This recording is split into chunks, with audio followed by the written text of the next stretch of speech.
하나님 말씀 봉독하겠습니다. 오늘 말씀은 마태복음 9장 18절에서 26절 말씀입니다. 마태복음 9장 18절부터 26절, 신약성경 14쪽에 있습니다. 제가 봉독하겠습니다. 예수께서 이 말씀을 하실 때 한 관리가 와서 절하며 이르되 내 딸이 방금 죽었사오나 오셔서 그 몸에 손을 얹어 주소서. 그러면 살아나겠나이다 하니 예수께서 일어나 따라가시매 제자들도 가더니 12해 동안이나 혈루증으로 앓는 여자가 예수의 뒤로 와서 그 겉옷가를 만지니 이는 제 마음에 그 겉옷만 만져도 구원을 받겠다 함이라. 예수께서 돌이켜 그를 보시며 이르시되 딸아 안심하라. 내 믿음이 너를 구원하였다 하시니 여자가 그 즉시 구원을 받으니라. 예수께서 그 관리의 집에 가사 피리를 부는 자들과 떠드는 무리를 보시고 이르시되 물러가라. 이 소녀가 죽은 것이 아니라 잔다 하시니 그들이 비웃더라. 무리를 내보낸 후에 예수께서 들어가사 소녀의 손을 잡으시매 일어나는지라. 그 소문이 그 온 땅에 퍼지더라. 아멘. 오늘 본문의 말씀은 두 가지의 신유 사건을 기록하고 있습니다. 그런데 이 사건이 있기 전에 9장 9절을 보면 예수께서 마태의 집에 들어가셔서 세리와 죄인들과 함께 식사하신 장면이 나옵니다. 그 장면을 보고 바리새인들이 제자들에게 묻습니다. 어찌하여 너희 선생은 세리와 죄인들과 함께 잡수시느냐? 이스라엘의 종교 지도자들은 세리나 죄인, 세리도 죄인으로 봤거든요. 어쨌든 죄인들입니다. 죄인들과 함께 식사를 하지 않습니다. 식사를 하지 않는 정도가 아니라 만나지도 않습니다. 그러니까 바리새인들이 제자들에게 물었다고 하는 이 질문은 단순한 질문이 아니라 시비를 거는 겁니다. 이것에 대해서 예수께서 대답을 하셨는데요. 이 말씀 우리가 함께 봐야 됩니다. 9장 13절을 한번 보시기 바랍니다. 9장 13절. 너희는 가서 내가 긍휼을 원하고 제사를 원하지 아니하노라 하신 뜻이 무엇인지 배우라. 너희는 가서 내가, 여기서 나는 예수님을 말한 것이 아니라 하나님입니다. 하나님이 이렇게 말씀하셨다고 예수님이 지금 소개하셔요. 하나님께서는 긍휼을 원하고 제사를 원하지 아니하노라 이렇게 말씀하셨는데 그 뜻이 무엇인가 너희들이 알라라, 그 말입니다. 바리새인들이 너희 선생은 왜 세리와 죄인들과 함께 식사를 같이 한다냐 그렇게 따지고 시비를 거니까 예수께서 하나님께서는 제사보다도 긍휼을 원하신다 이렇게 말씀하셨다는 거예요. 이 말씀의 뜻이 무엇인가? 제대로 공부 좀 해봐라 그 말입니다. 이 말씀은요, 하나님께서 구약 성경에서 호세아서 6장 6절에 보면 하나님께서 하신 말씀을 호세아가 백성들에게 전했던 그 말씀으로 나옵니다. 그 말씀에는 조금 다른 단어를 사용하셨는데 나는 인애를 원하고 제사를 원하지 아니하며 그렇게 말씀하셨어요. 이 말씀의 문자 그대로의 의미는 뭐냐면 하나님은 사람들이 하나님께 제사를 잘 드리는 것보다 서로 인애하며 사이좋게 잘 살기를 원하신다는 말씀입니다. 이것이 문자 그대로의 말씀입니다.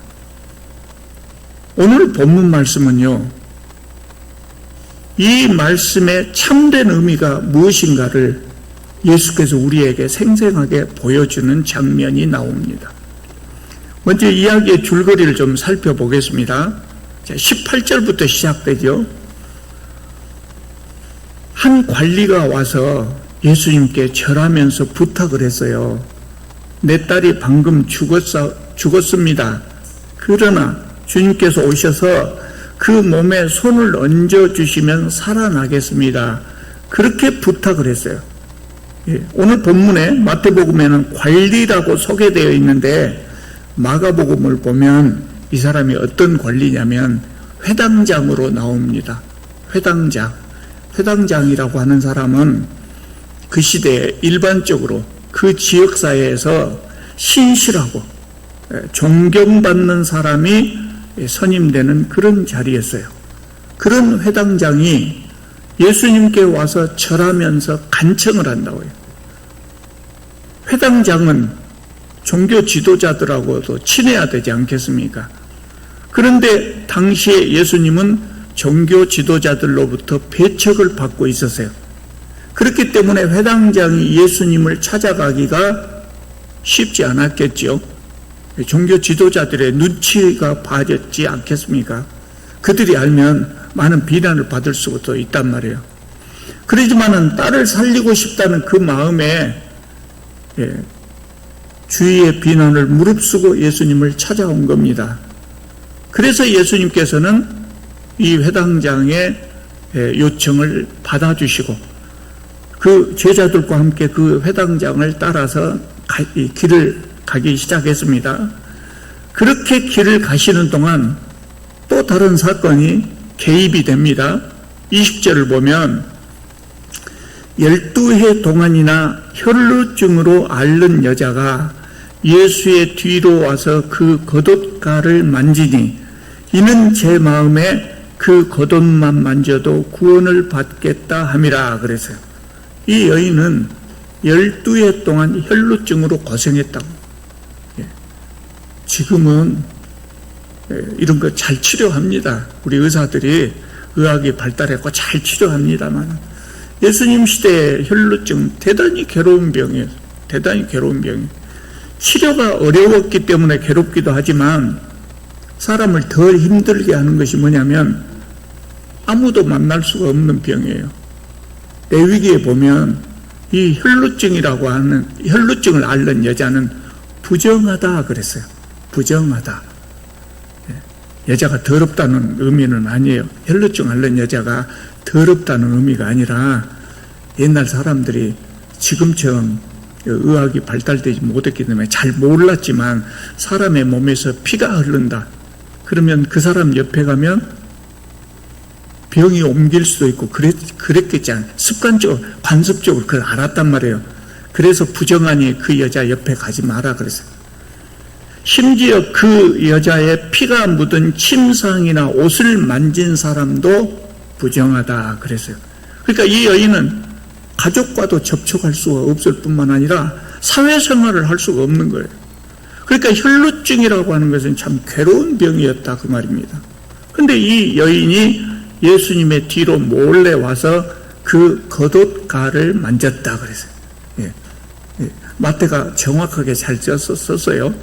겉옷을 만졌다가 아니라 겉옷가를 살짝 만졌다. 겉옷가를 살짝 만졌다는 의미죠.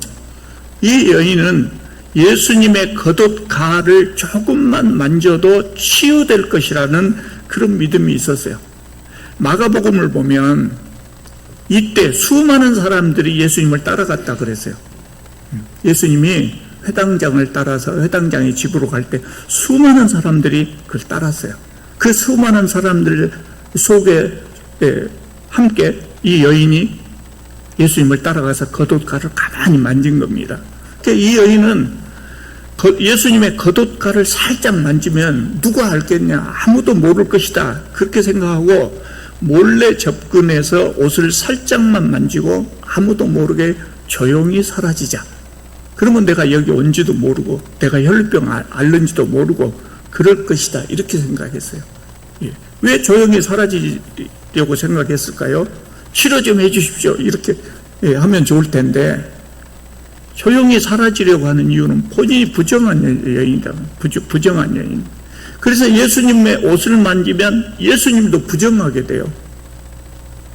그러면 만약 예수님이 이 사실을 아신다면 화를 내지 않으실까? 그런 생각이 있었을 거예요. 또 예수님에게 예수님 옆에 접근하기 위해서 많은 사람들 옆을 이렇게 비집고 갔는데 그러는 동안 여러 사람에게 접촉이 됐을 거라고요. 그러니까 그런 사람들이 이 사실을 알면 가만히 있지 않고 아마 화를 낼 것이다 이렇게 생각해서 조용히 가서 옷 가만 살짝 만지고 사라지자 이렇게 생각했던 겁니다. 그런데 여인이 예수님의 옷을 만지자마자 예상하지 못한 상황이 벌어집니다. 22절을 보면 예수께서 그걸 알고 돌이켜서 돌아보시면서 따라 안심하라 내 믿음이 너를 구원하였다 이렇게 말씀하셨어요. 그러니까 여자가 즉시 구원을 받으니라 치료가 된 겁니다. 예수님이 아셨다고요. 살짝 만지고 가면 될 줄 알았는데 예수님이 그걸 아셨다고요. 어떻게 알았는가는 모르지만은 아마 예수님의 몸에서 신령한 기운이 빠져나가는 것을 예수님이 느꼈는가 모르겠어요. 이 여인이 깜짝 놀랐을 것 아닙니까? 근데 예수님의 말씀은 꾸중이 아니고 위로예요. 너 부정한 여인이 왜 나를 만졌느냐?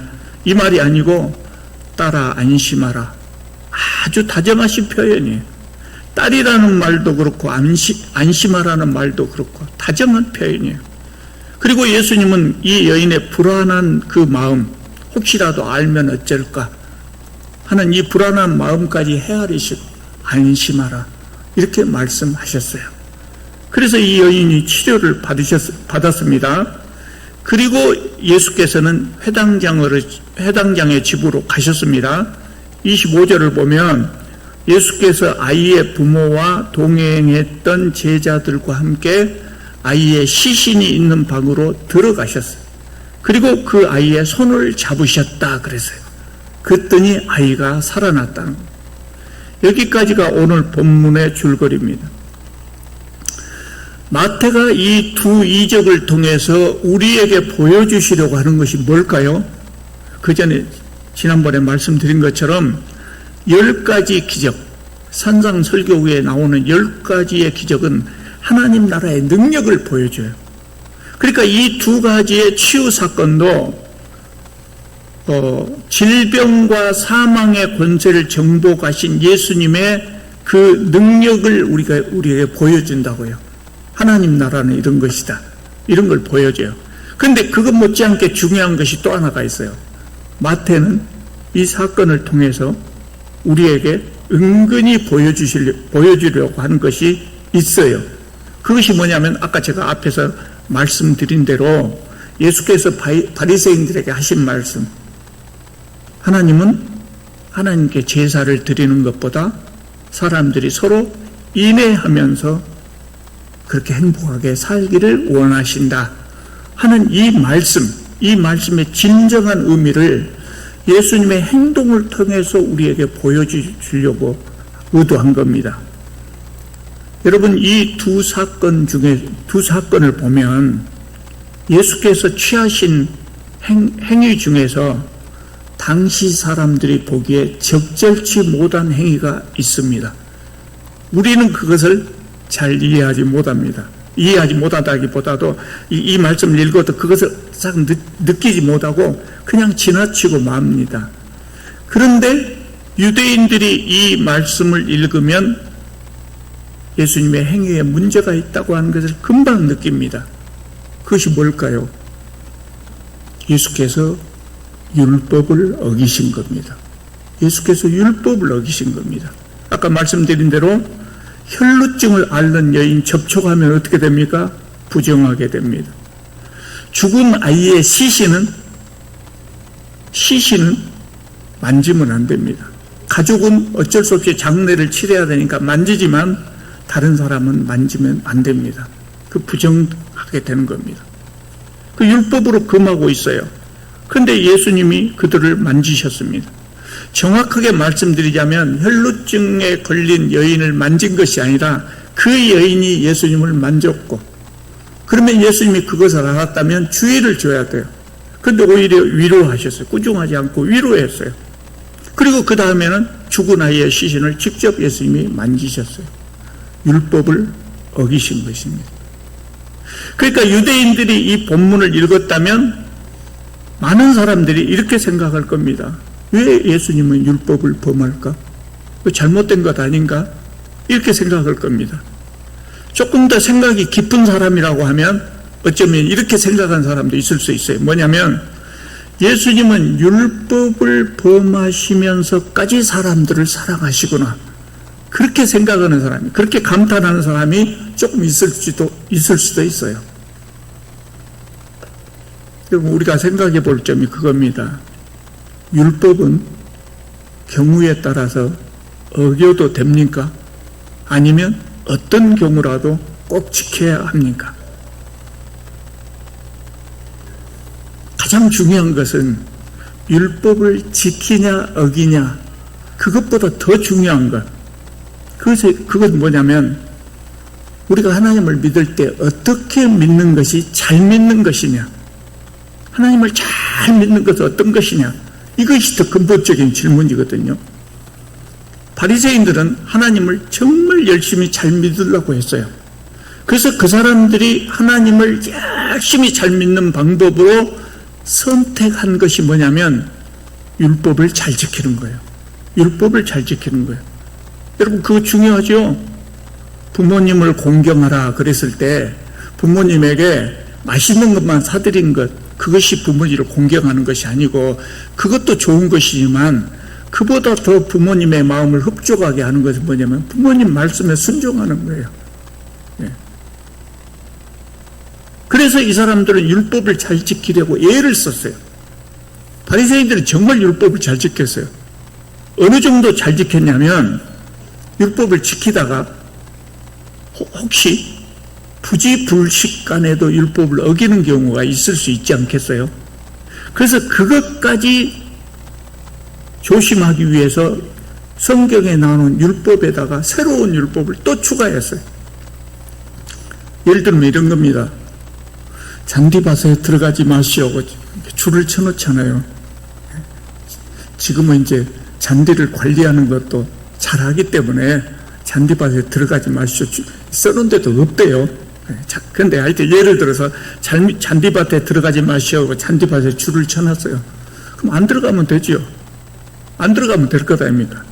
그런데 유대 종교 지도자들은 혹시라도 뒷걸음질 치다가 발이 들어가 보면 어쩔까? 그까지 걱정을 해갖고 잔디밭 가수로 더 넓게 줄을 쳐버려요. 여기서부터 들어가지 마시오.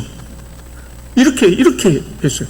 그게 참 율법을 잘 지키려고 예를 썼어요. 이렇게 추가한 법이 600개나 됐다고 그래요. 성경에 없는 법이에요. 종교 지도자들이 추가한 법이에요. 그렇게 율법을 지키면서 예를 썼지만 예수님으로부터 꾸중을 들었어요. 그 대표적인 꾸중이 바로 그거예요. 내가 긍휼을 원하고 제사를 원하지 아니하노라. 하나님은 그렇게 말씀하셨다. 그러니까 너희들이 율법을 잘 지킨다고 그렇게 한 행위는 참으로 하나님을 잘 섬기는 것은 아니라는 뜻이었어요. 여러분, 율법은 하나님이 주신 것입니다. 하나님이 주신 것에 나쁜 것이 있을까요? 하나님이 주신 것은 다 좋은 것이죠. 그 율법도 좋은 것이다고요. 율법 좋은 것이에요. 그러면 율법을 왜 주셨습니까? 하나님 우리에게 율법을 주신 이유가 뭐예요? 하나님을 잘 섬기게 하기 위해서 주신 거예요. 율법은 하나님을 잘 섬기는 방법이라고요. 흔히 율법을 두 가지로 이야기합니다. 성경에 나오는 율법을 제사법과 도덕법으로 이야기를 합니다. 간단하게 소개를 해볼게요. 제사법은 하나님께 제사를 드리는 방법입니다. 하나님께 제사를 드리는 방법을 알려주신 법이에요. 그런데 여러분, 제사를 왜 드립니까? 지금 우리가 제사를 안 드립니다마는 구약시대의 성도들이 왜 하나님께 제사를 드립니까? 첫째는 하나님께 감사한 마음으로 제사를 드리기도 했어요.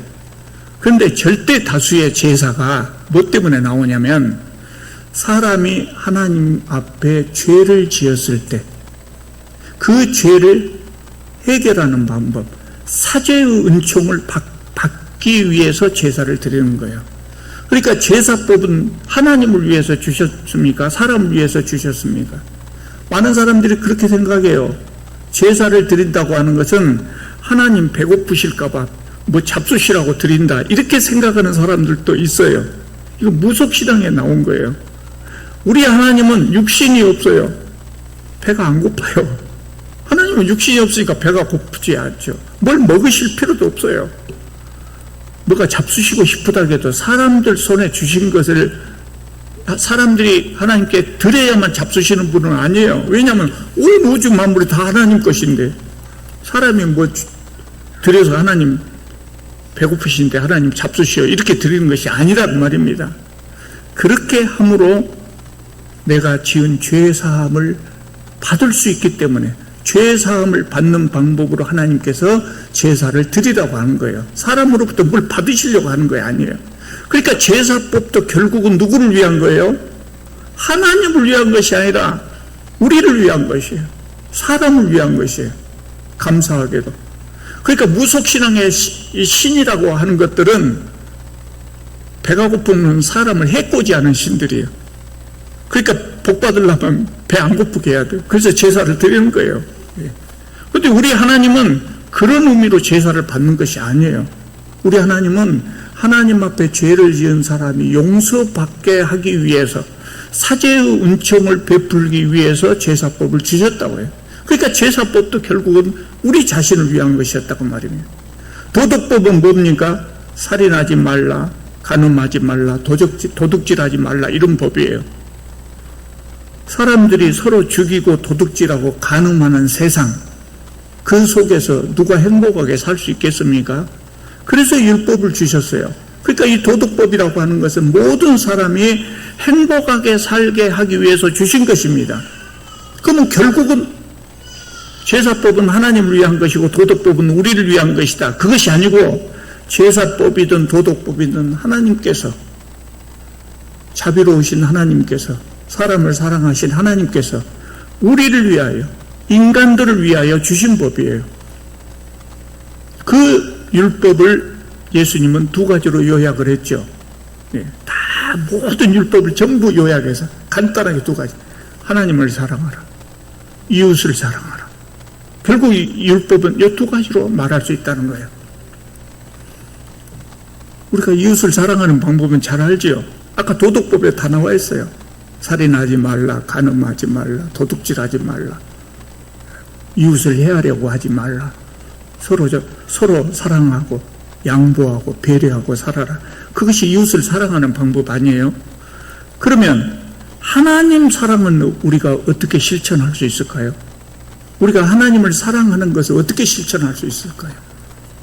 우리 부모님처럼 옆에 계시다면 선물이라도 사드리지요. 근데 부모님이 연세가 많으셔가지고 돌아가시면 선물을 사드리려고 해도 사드릴 수도 없어요. 하나님도 육신을 가지고 있지 않기 때문에 돈이나 음식이나 집이나 이거 필요하신 분이 아니라고요. 그러니까 우리가 아무리 좋은 것 많은 것을 드린다 해도 하나님께는 별로 필요가 없어요. 그러면 우리가 하나님 사랑을 어떻게 실천할 수 있을까요? 하나님 말씀을 잘 듣는 거예요. 그것이 도덕법이고 이웃을 섬기는 법입니다. 하나님 사랑은 이웃을 사랑하는 것, 특히 하나님께서 정말 안타깝게 여기시는 가난하고 소외된 사람들을 돌보는 것, 이것이 하나님 사랑이에요. 우리가 하나님 사랑을 구체적으로 실천할 수 있는 방법은 하나님께서 안타깝게 여기는 그 사람들을 사랑하는 겁니다. 그러니까 이웃을 사랑하라고 하는 율법은 더 말할 것도 없고, 하나님을 사랑하라는 율법도 결국은 이웃을 사랑하는 것으로 실천할 수 있다는 거예요. 우리는 하나님의 은혜를 어떻게 갚아야 되냐면 이웃을 사랑하는 것으로 조금이라도 갚을 수 있다는 거예요. 그것을 성경은 인애라고 표현했어요. 호세아서에서 인애, 인애라고 표현을 했어요. 하나님을 섬기는 그 마음으로 이웃을 인애하는 거예요. 그것이 하나님을 사랑하는 방법이에요. 하나님께 맛있는 점심이라도 한 끼 사드리고 싶다. 그런 생각 해보신 적 없어요? 하나님께 맛있는 점심을 사드리려면 어떻게 해야 돼요? 가난하고 소외된 이웃에게 점심을 대접하면 된다. 하나님께 오단벌 해드리고 싶다. 그럼 어떻게 해야 돼요? 어떤 부흥 강사가 그랬다 그래요. 목사에게 양복을 한번 해드리면 그것이 하나님께 해드린 것하고 마찬가지다. 하나님께 양복해드리는 마음으로 목사에게 양복해줘라. 그렇게 이야기를 했다고 그래요.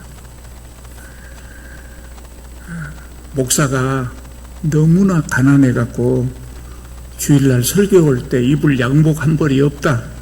그러면 그 목사에게 양복을 해주는 것은 하나님께 해드린 것과 같습니다. 왜 그럴까요? 그 사람이 목사이기 때문이 아니고 가난한 사람이기 때문에 그래요. 가난한 사람이기 때문에. 그런데 교회에서 많은 사례를 받으면서 부자로 사는 목사에게 양복을 해줬다면 그것은 하나님께 드린 것이 아니고 그냥 목사라는 사람에게 선물한 것일 뿐이다. 그걸 우리가 정확하게 잘 알아야 돼요. 참고로 말씀드리자면 저는 먹고 사는데 아무 지장 없이 잘 살고 있습니다. 저축에는 돈도 있고 또 연금도 받고 잘 살고 있습니다. 그러니까 하나님께 오단벌 해드리는 방법은 목사가 아니고 가난하고 소외된 이웃에게 해주는 것입니다. 그것은 제가 해석한 것이 아니고 성경에 나와요. 성경에. 잠언에 보면 여러 군데 나옵니다. 가난한 사람들에게 대접한 것은 뭐라고 같아요? 하나님께 꿔드리는 것이다. 하나님께 내가 돈을 꿔드리는 것과 같다. 또 우리가 앞으로 살펴보겠지만 마태복음 25장에 가면 양과 염소의 비유가 나와요. 거기에서 예수께서 뭐라고 말씀하십니까? 여기에 있는 참 불쌍한 가난하고 불쌍한 이 작은 소자를 대접한 것이 곧 나를 대접한 것이다. 그렇게 이야기해요.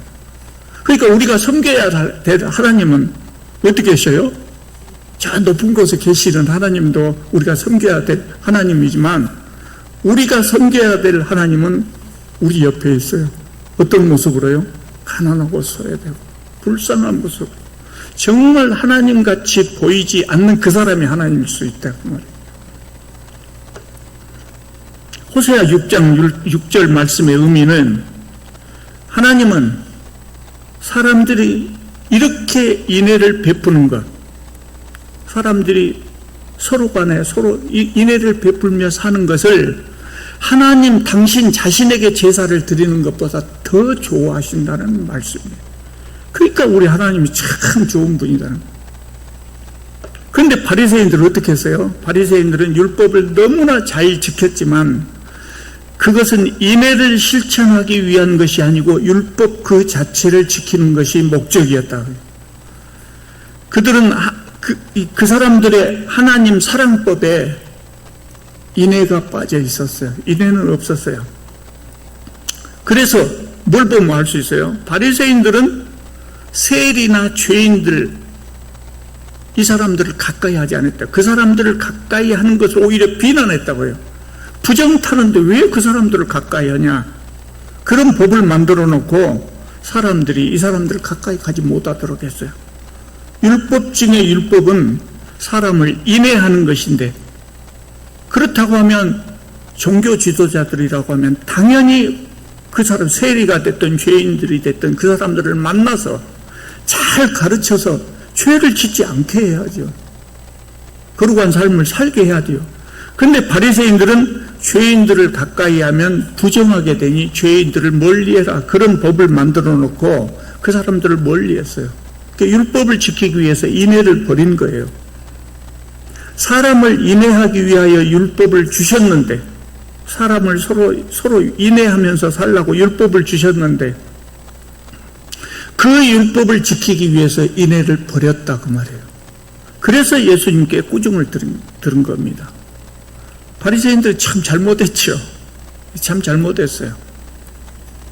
그런데요, 하다 보면 그렇게 되기가 쉬워요. 바리새인들뿐만 아니라 누구나. 우리가 예수님을, 우리가 하나님을 잘 믿으려면 이거를 기억해야 돼요. 여러분, 흔히 말하기를 역사는 반복된다고 하잖아요. 그런데 기독교 역사, 2000년 역사를 이렇게 읽어보면은요, 많은 기독교인들이 바리새인들과 같은 잘못을 반복합니다. 너무나 참 부끄러운 일들이 많습니다. 기독교 역사, 목사 되려면 교회사를 공부해야 되거든요. 근데 기독교 교회사를 보면 너무나 부끄러운 것들이 많아요. 이 세상 사람들은 그런 모습을 보고 기독교를 비난하지만 잘한 것이 더 많거든요. 근데 하여튼 부끄러운 것도 많아요. 바리새인들과 같은 잘못을 계속해서 반복해서요. 인애를 지키기 위해서 인애를 지키도록 율법을 주셨는데 율법을 지키기 위하여 인애를 버린단 말이에요. 이런 일이 자주 반복됐어요. 우리가 하나님을 잘 믿으려면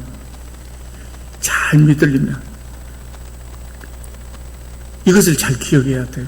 이런 잘못에 빠지지 않아야 됩니다. 우리는 하나님을 사랑하고 이웃을 사랑해야 합니다. 그런데 하나님 사랑을 실천하는 방법이 이웃을 사랑하는 것입니다. 그러니까 기독교 신앙의 본질은 결국은 뭐냐면 이웃을 사랑하는 것이다. 이렇게 말할 수가 있어요. 이웃만을 사랑하는 것이 아니라 하나님을 사랑하기 때문에 이웃을 사랑하는 것이죠. 우리는 오늘 말씀 속에서 예수께서 보여주신 대로 이웃을 향해서 또 우리 형제들을 향해서 거룩한 인애를 실천할 수 있기를 바랍니다.